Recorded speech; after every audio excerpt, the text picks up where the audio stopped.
Voltamos, pessoal, voltamos segundo tempo da nossa aula de biologia dessa sábado, quero dizer sexta, mas nesse sábado letivo, tá? Dia 24 de setembro. Galera, a gente está conversando com vocês sobre classificação biológica, tema da aula, organizando a diversidade de seres vivos. E a gente está praticando questõezinhas com vocês, tá? Então fica ligado, tá? Bem no finalzinho da primeira tempo, a gente ficou bem nessa questão aqui, ó, certo? Bora lá, vamos ver se vocês aí responderam corretamente essa questão, ó. Em 1861, foi anunciada a existência de um fóssil denominado Archaeopteryx, que revolucionou o debate acerca da evolução dos animais. Isso aí acontece com frequência, tá? A gente encontra um novo padrão, como a gente está classificando, né, biologicamente diferente do que a gente classificou no passado, a gente acaba reagrupando também os organismos que a gente já conhece, organismos vivos que a gente já conhece hoje. Tá? Mas esse Archaeopteryx, né, é um fóssil, né? É um organismo que não vive mais hoje. Né? Ele tratava-se de um dinossauro. E aí, quem lembra aí dos filmes Jurassic Park, Jurassic World, por exemplo, tá? Vai lembrar que um dinossauro parece com o quê? Parece com um réptil, né? Porque afinal de contas realmente pertence a esse grupo, tá? Ele parece mais com um jacaré, com uma cobra, né? Com um carambolo, né? Um labigó da vida, tá? Aí o que a gente tem aí, ó? Só que esse dinossauro possuía penas em seu corpo. Aí você vai falar assim, mas penas, professor? Penas eram as aves, né? Pois é, na galinha, na codorna, né? Então, aves. Ok. A partir dessa descoberta, a árvore filogenética dos animais acabou sofrendo transformações quanto ao ancestral direto das árvores. Nesta árvore filogenética, de qual grupo as aves se originaram? Galera, hoje, a gente até fala isso na escola, estou trabalhando isso agora com vocês, por exemplo, tá? Só que eu quero que vocês prestem atenção é o seguinte, contexto. Quem era o dinossauro? Ele parece com quem? O que foi que eu acabei de dizer? É com a cobra, com o crocodilo, com a lagartixa, com o dragão de Komodo. Quem são os representantes aqui, ó, que estão dentro desse grupo? É um peixe? Cobra é um peixe? Não. Cobra é um mamífero? Também não é não. Cobra é um anfíbio? Aí talvez alguns confundam, tá? Eu já vi algumas pessoas chamando cobra de anfíbio. Não, tá? Quem é um anfíbio? Quem é o representante, por exemplo, de um peixe ósseo, peixe com osso? Opa. Vamos dar exemplos para vocês visualizarem. Quem é um exemplo de um peixe osso? O Nemo. Sabe do Procurando Nemo? A Dory. Sabe? São os peixes ósseos. Exemplo de réptil. A gente tem tartaruga. Quem mais? Cobra. Quem mais? Jacaré. Ok? São exemplos de répteis aqui para vocês visualizarem. Tá bom? Me dá um exemplo de mamífero, professor. Ser humano.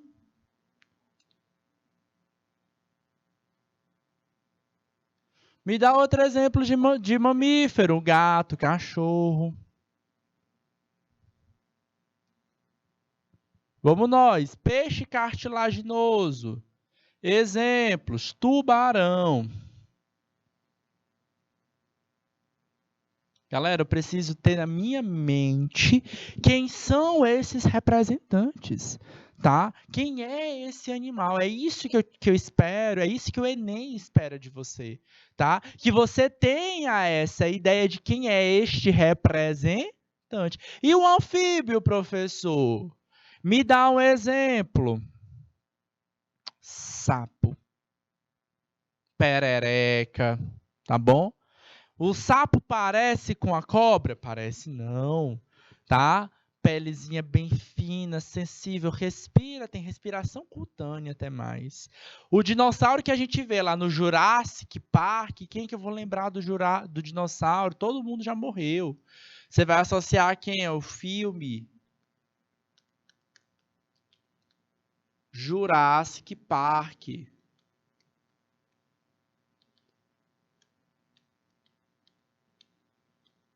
Jurassic Park, tá? Vai Jurassic World, certo? Você vai associar esses filmes para você visualizar e memorizar. Qual é a pergunta? Nessa nova árvore filogenética que relaciona esse novo dinossauro que possui penas, qual grupo as novas aves, as aves de hoje se originaram? Peixe, réptil, família, peixe cartilaginoso ou anfíbio, que é o grupo mais perto, mais perto. Quem é o grupo que mais parece com o dinossauro? Quem é o grupo que mais parece? Professor, o réptil. Olha só como as questões elas gostam de trabalhar. Vocês vão ver já já, eu vou mostrar uma outra questão, como o Enem gosta de trabalhar esse tema, bem que exatamente esse tema da relação parentesco existente entre ave e réptil. Ok, beleza. Questão do Enem de 2013, tá bom? Galera, bora ver aqui, ó, um pouco mais. Galera, morfologia ajuda muito a responder as questões, tá? Mas nem sempre é tudo. Por quê? Porque a gente vai ter, dentro do estudo da morfologia, a gente vai ter o que a gente chama de características homólogas e características análogas. Professor, o que é uma característica homóloga e o que é uma característica análoga?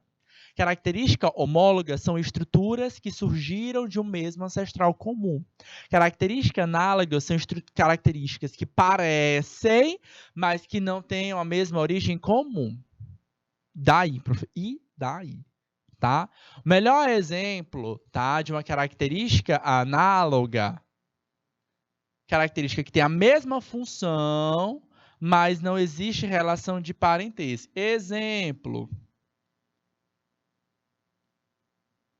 as asas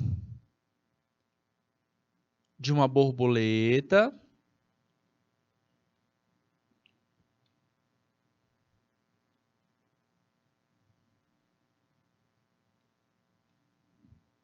e as asas de um passarinho.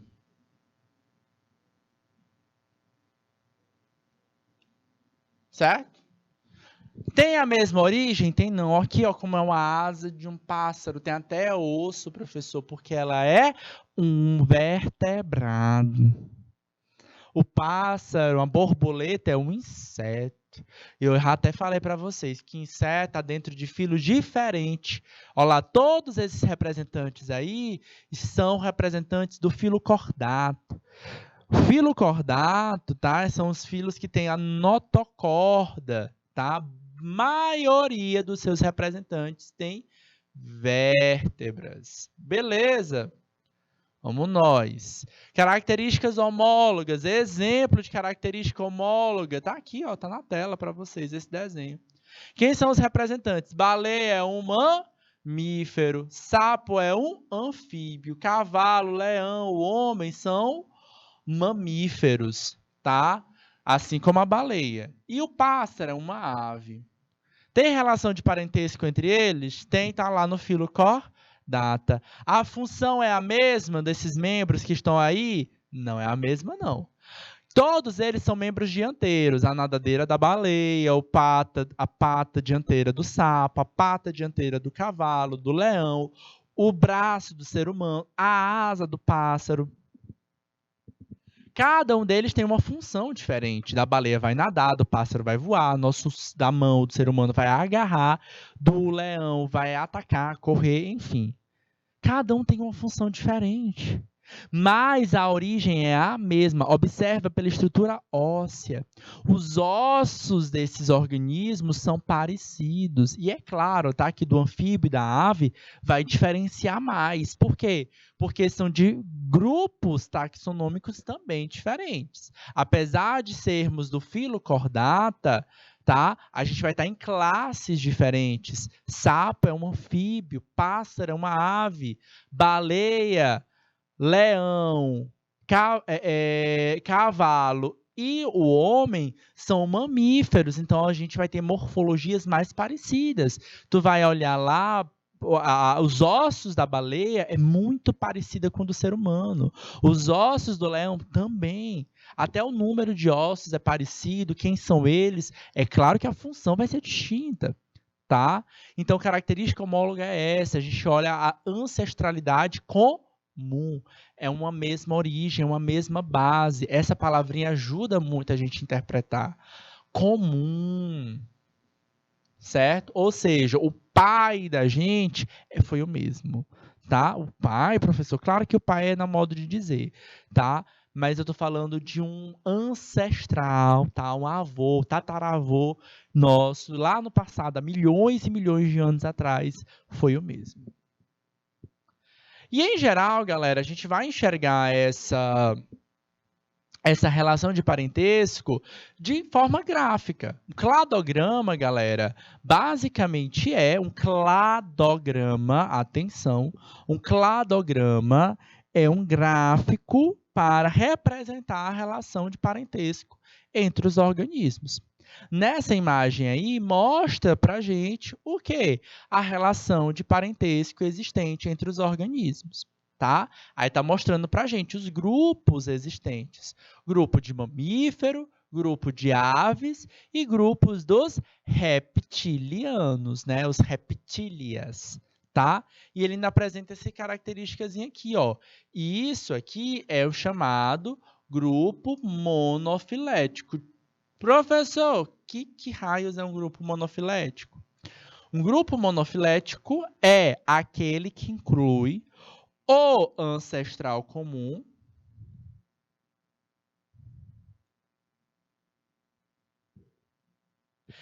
mais recente do grupo, não precisa incluir esse aqui, tá? Eu coloco o ancestral comum mais recente de um grupo, e isso aqui é o nosso grupo de análise, certo? E todos os descendentes desse ancestral. Quem está aqui dentro? Tartaruga, ave, dinossauros e lagartos e serpentes. Ok? Aí você vai dizer assim, professor, então dentro de um mesmo grupo a gente pode incluir ave e tartaruga? Sim.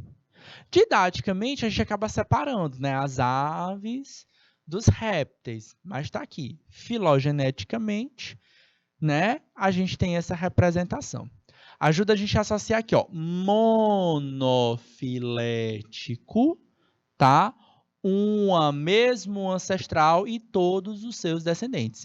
E todos os seus descendentes. Vamos supor que eu não queira colocar as aves. Eu cortasse as aves daqui, tá? Então, a gente teria um grupo que a gente chama de grupo parafilético. Para não ficar cortado, já que é uma palavrinha diferente, vamos botar aqui separadinho, tá? Grupo parafilético. Certo? O que seria um grupo parafilético? Não apresenta com ancestral.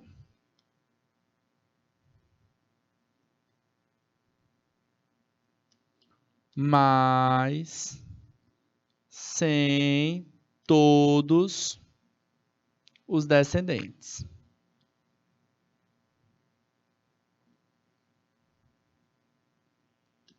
Ok? Então, se eu tirasse as aves, a gente teria um grupo que parafilético. Teria dinossauro, tartaruga, Beleza? Professor, eu olhando essa estrutura aqui desse cladograma, como é que a gente lê ele? Tá? Vamos nós, tá? A gente vai ter terminais, tá? Os terminais da base podem ser chamados também de raiz.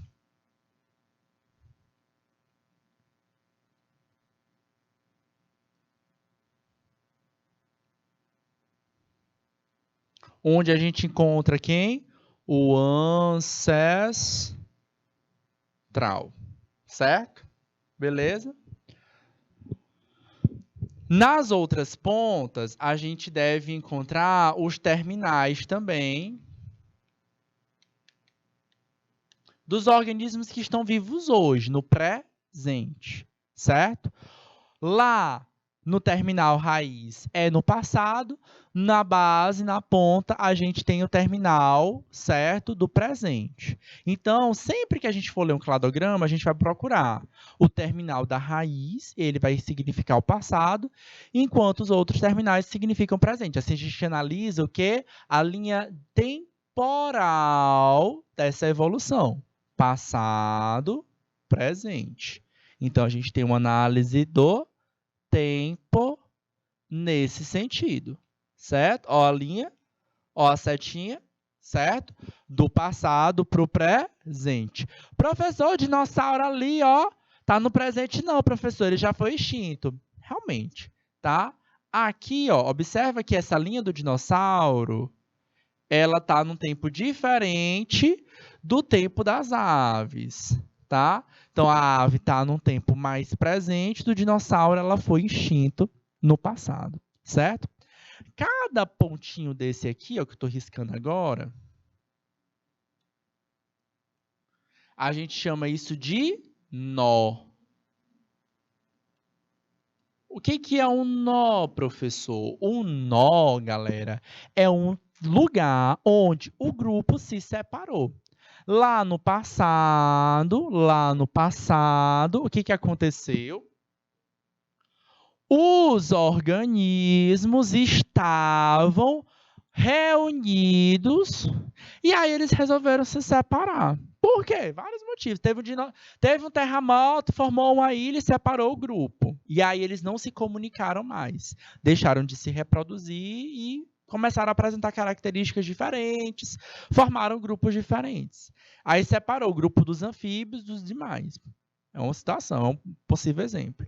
Outra ideia, um grupo estava lá juntinho, todo mundo feliz, e aí falou, não, eu vou seguir aqui pela direita, o outro foi pela esquerda. E aí não se encontraram mais, tá? Foi passando milhares e milhares de anos, e aí eles não conseguiram mais se parecer. Né? Começaram a ficar tão diferentes que surgiram grupos diferentes. Então, o nó, ele marca momentos em que esses grupos se separaram, tá? E por algum motivo, né, eles evoluíram, começaram a apresentar características tão diferentes que o fluxo genético se encerrou, tá bom? Então, o nó ele marca justamente esse momento. Observa que esse nó acontece, eu também posso fazer essa análise do que, ó, temporal, ó. O nó está marcando aqui, ó, esse primeiro nó lá no passado. Observa que esse nó aqui, ó, que separa o grupo das aves, dos dinossauros, é algo muito mais recente. Então, quanto mais próximo do presente, maior é o grau de parentesco evolutivo desses grupos, certo? Então, é esse tipo de análise que a gente vai fazer quando a gente analisa um cladograma, ok? Então, a gente vai procurar os terminais.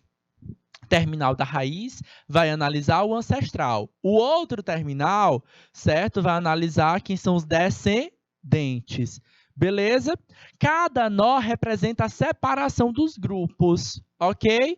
Quanto mais próximo dos terminais descendentes, a gente vai ter o quê? O maior parentesco evolutivo. Enem cobra isso? Tá aqui. Último edital, 2021, prova realizada 2022. Olha aí para vocês. O cladograma demonstra o grau de parentesco entre os 5 grupos.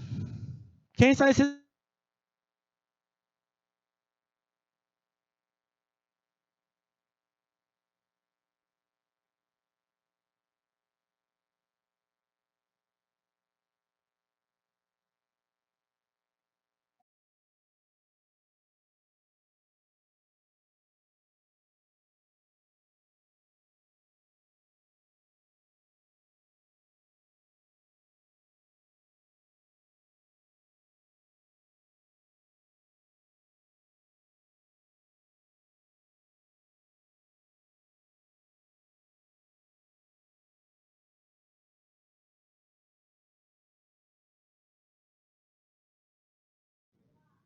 Vamos nós, galera, ó.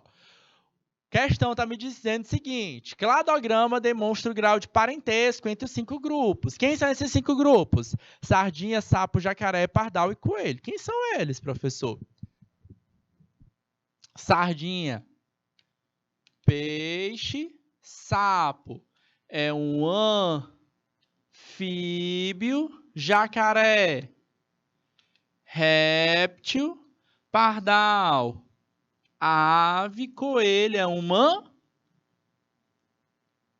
mamífero. Beleza? Beleza. Vi um cladograma, o que eu vou enxergar? Que esses grupos que estão aqui na ponta, eles são os grupos terminal, descendentes. Terminal, descendente. Ou seja, eles representam o presente. O que eu vou atrás agora? Do passado. Quem é o meu terminal? Ancestral.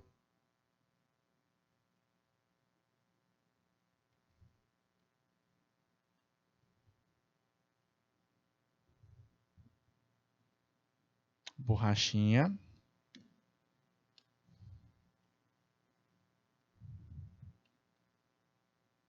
Ou raiz.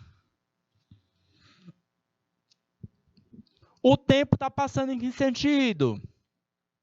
Da raiz para o terminal descendente. Tempo. Beleza? O que eu vou olhar, professor? Cada pontinho desse aqui, ó, pan, pararã, pararã, pararã, representam os nossos nós. Certo? E esse nó, ele representa o quê? O momento em que esses grupos se separaram. Ok? Quanto mais para baixo, quanto mais próximo do terminal raiz esse nó estiver, mais longe a relação de parentesco evolutivo, porque há muito tempo esse grupo se separou.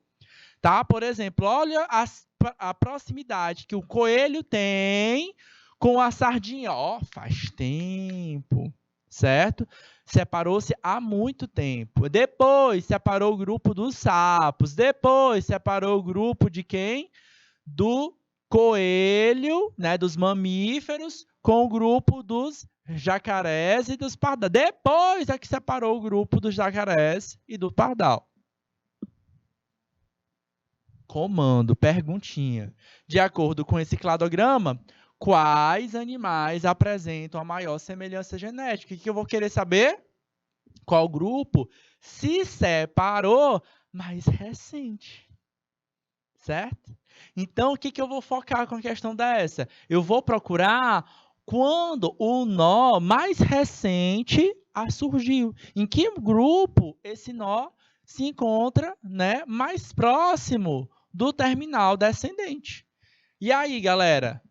Alternativa A é entre o sapo e o jacaré? Alternativa B é entre o jacaré e o pardal? Alternativa C é entre o pardal e o coelho? Alternativa D, entre o sapo e o coelho? Alternativa E, o coelho e a sardinha? Oxi! Não é entre o jacaré e o pardal? Não é justamente a relação entre o réptil e a ave? Olha lá! De novo, galera, de novo. Então, o Enem tem essa tendência de cobrar evolução, de cobrar classificação biológica, que já é a segunda questão que a gente está vindo só hoje, que está buscando essa relação de parentesco entre ave e réptil, porque de fato eles estão dentro de um mesmo grupo, tá? E galera, a gente acha estranho pensar que uma galinha é parente de um dinossauro, mas agora eu quero que vocês prestem atenção nas galinhas que vocês comem, principalmente nos pés da galinha. Preste atenção no pé de uma galinha e depois vai assistir o filme Jurassic Park. Vai lá assistir o Jurassic World. Não acha parecido, não? O pé de uma galinha com o pé de um dinossauro? Parece, galera. Presta atenção, fica ligado que não é tão distante assim não, tá bom? Sistemática. A classificação biológica faz parte da sistemática, ramo da biologia que estuda comparativamente a diversidade. Os principais objetivos da sistemática são compreender processos responsáveis pela existência da diversidade biológica, estabelecer critérios para organizar a biodiversidade e catalogar a diversidade biológica, desenvolvendo descrições completas, guias de identificação de características típicas de cada espécie. Aí a gente entra, queridos, tá? Dentro da classificação de espécies, tá? A gente já teve aulas para falar sobre isso quando a gente estava falando sobre evolução, tá? Então, a origem da vida, tá? A gente acabou citando um pouquinho sobre esse processo de especiação. O que é que faz surgir uma nova espécie? Como é que uma espécie pode surgir, tá? Aí a gente falou sobre isso lá nas aulas de evolução. Como é que uma espécie pode surgir, né? Galera, a espécie ela vai sofrer, né, diversos processos de evolução, tá? Recombinação gênica, a gente vai estar falando, por exemplo, também de mutações que podem acontecer, enfim, todos esses processos, seleção natural, tá? Todos esses processos, eles estão ligados aí ao processo de surgimento de uma nova espécie. Só que toda espécie vai ser marcada justamente por manutenção ou não manutenção de uma coisa chamada fluxo gênico, tá? Ou fluxo genético. O que é isso? É a capacidade de se reproduzir gerando descendentes férteis. Tá lá, ó, espécies. Sobre o ponto de vista biológico, as espécies, né, a espécie é um grupo natural constituído pelo conjunto de populações cujos indivíduos com o mesmo fundo genético são morfologicamente semelhantes e podem cruzar-se entre si, real ou virtualmente, originando descendentes férteis. Vamos chamar a atenção de alguns nomes aqui para vocês, tá? Primeira coisa, tá? Cruzar-se entre si.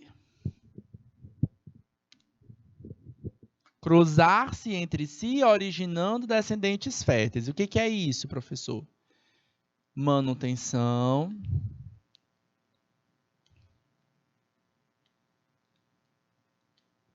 do fluxo genético. Galera, leu essa palavrinha, fluxo genético, está falando sobre conseguir se reproduzir e ter uma prole que também vai conseguir se reproduzir. Ou seja, o meu material genético vai passar para o meu filho, que vai passar para o meu neto, que vai passar para o meu bisneto. Então, o meu DNA consegue ser passado.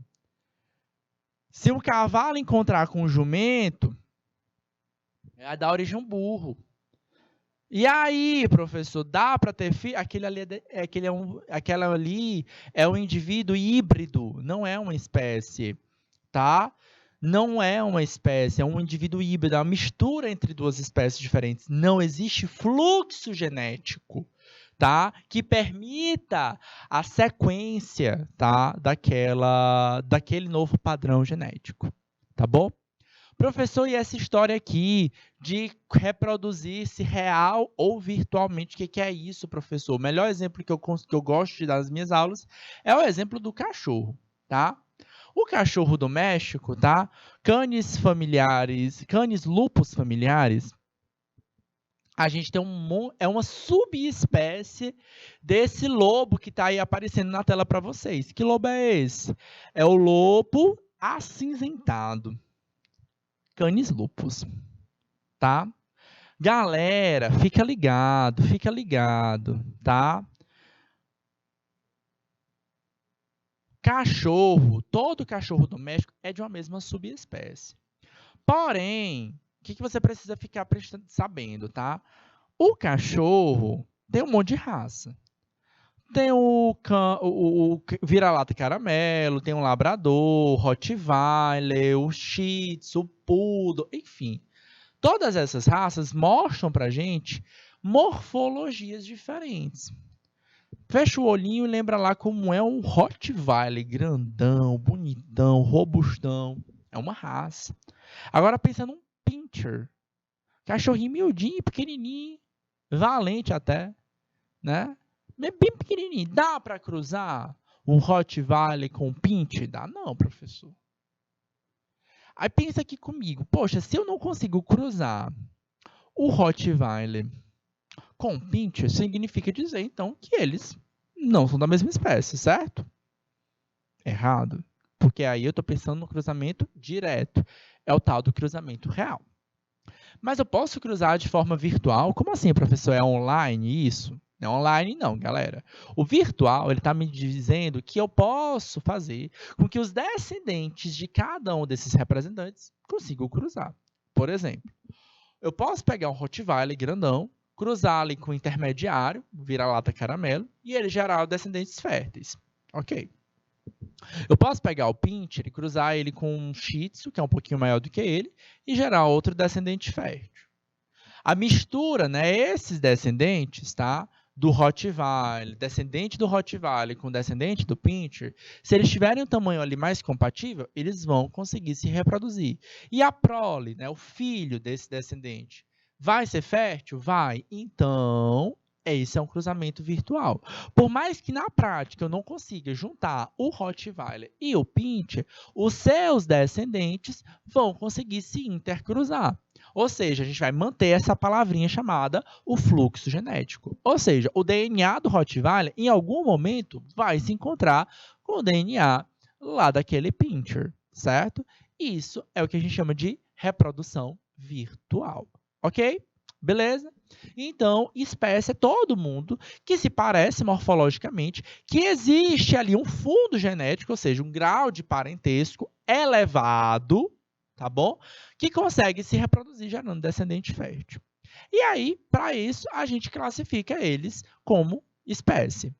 Na nomenclatura científica, a gente tem um padrão de escrita. Em geral, a maioria dos grupos científicos, reino, filo, classe, ordem, gênero, recebe um único nome.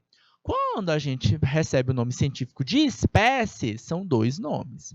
Esses nomes é uma junção do quê? Do nome genérico. Que nome genérico é esse? Do gênero, tá? Então, o nome genérico é o gênero.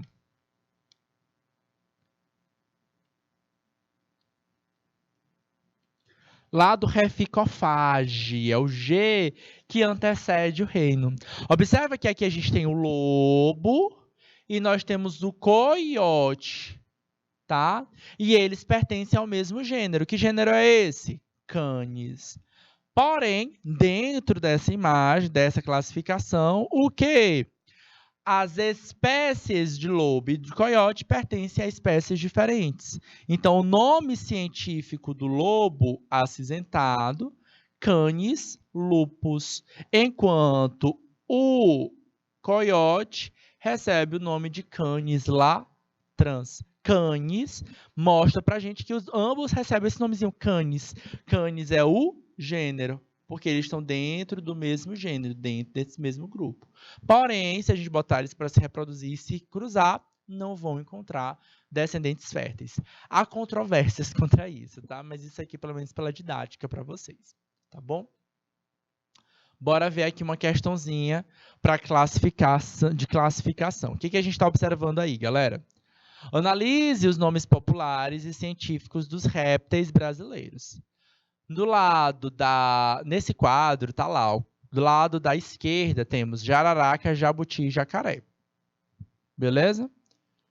Jararaca, jararaca, jararaca. Jabuti, jabuti. Jacaré, jacaré, jacaré. Tá? Só que do nome científico, a gente está observando mais representantes. Tá? Então, normalmente, a gente chama jacararaca 3 grupos diferentes. Olha só, nomes científicos. Botropis jararaca, Botropis fonsecae, Botropis insulares. Sempre que eu observo nomes duplos, um primeiro nome e um segundo nome, isso indica o quê? O nome científico de uma espécie. É isso, professor? Sempre. Eu digo mais. Sempre é, ó, nome científico de espécie.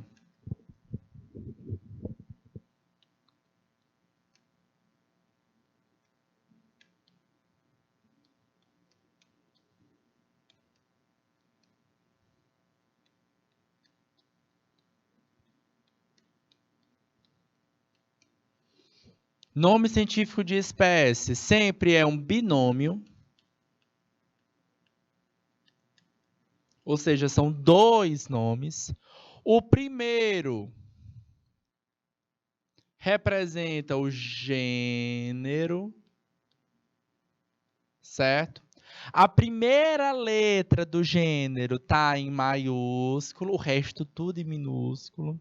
A palavra está em latim e por isso ela vai estar em itálico. Observa que esse termo jararaca aqui está escrito certinho, enquanto o brotópis jararaca está meio que deitadinho. Isso a gente chama a gente fala de fonte em itálico. Beleza? Observe o seguinte aqui, ó, nome popular, jararaca, jararaca, jararaca. O que a gente está observando aqui, ó, que são espécies diferentes. Quantas espécies? 3 espécies diferentes.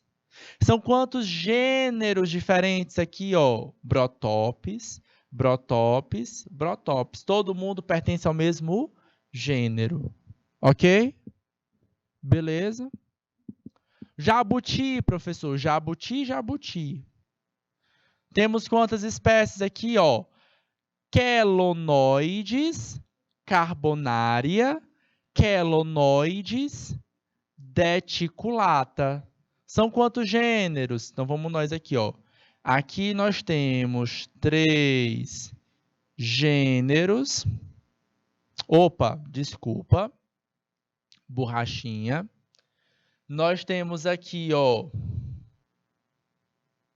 Vou apagar aqui só para não confundir.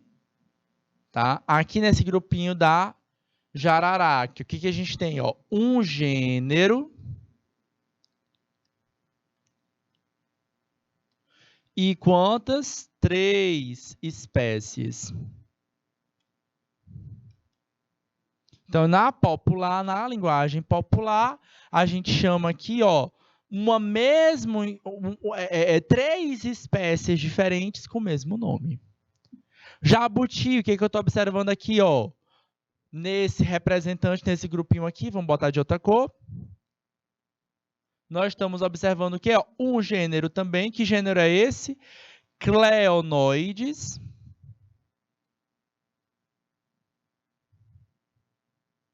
E quantas espécies? 2.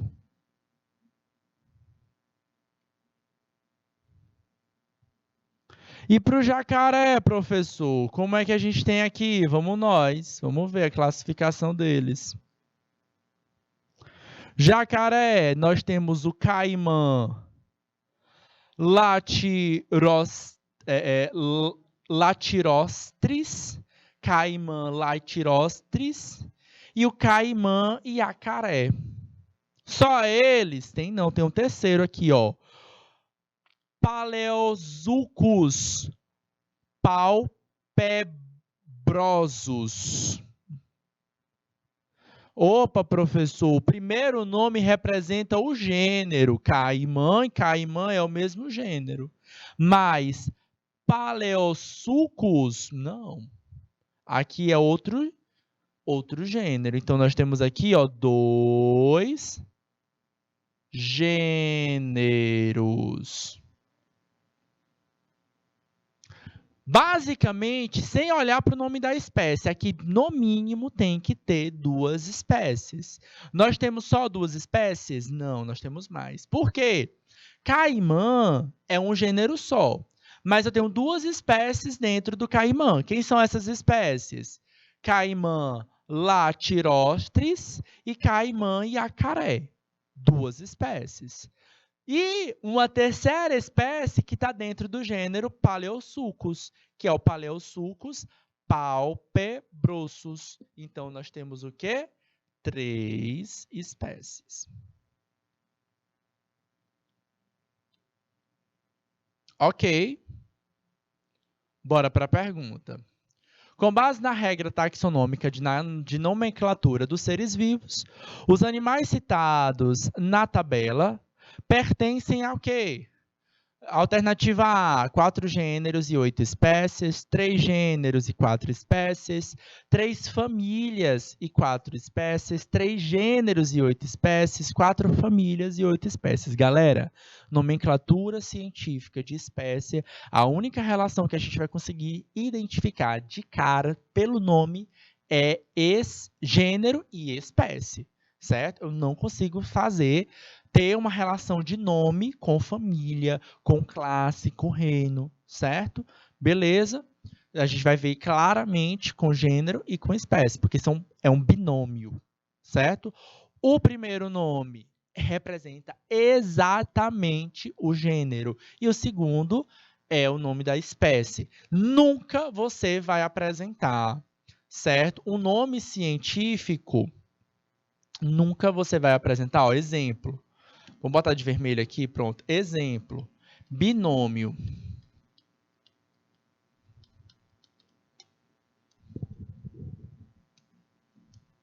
Exemplo do binômio. Homo sapiens, tá? Homo representa o gênero. Então, todo mundo que está dentro do gênero Homo, certo? Está dentro do mesmo grupo.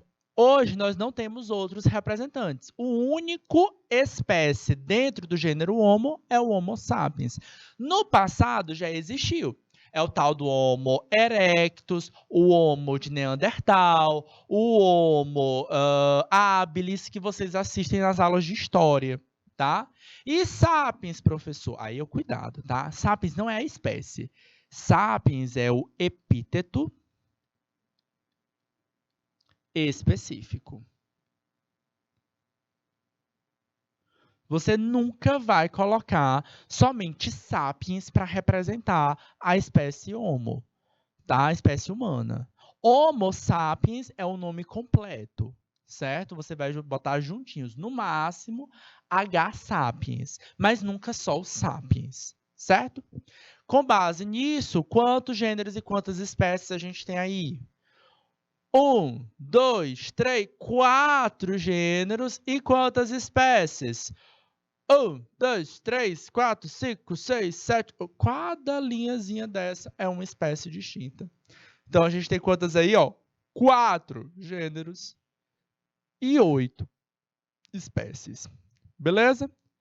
Exercício 5 entregue para vocês, discutidos e analisados juntinhos. Vou deixar algumas questõezinhas aqui para vocês responderem em casa. Questões 6, acho que tem mais, não sei se tem vai até 6, 7, tá?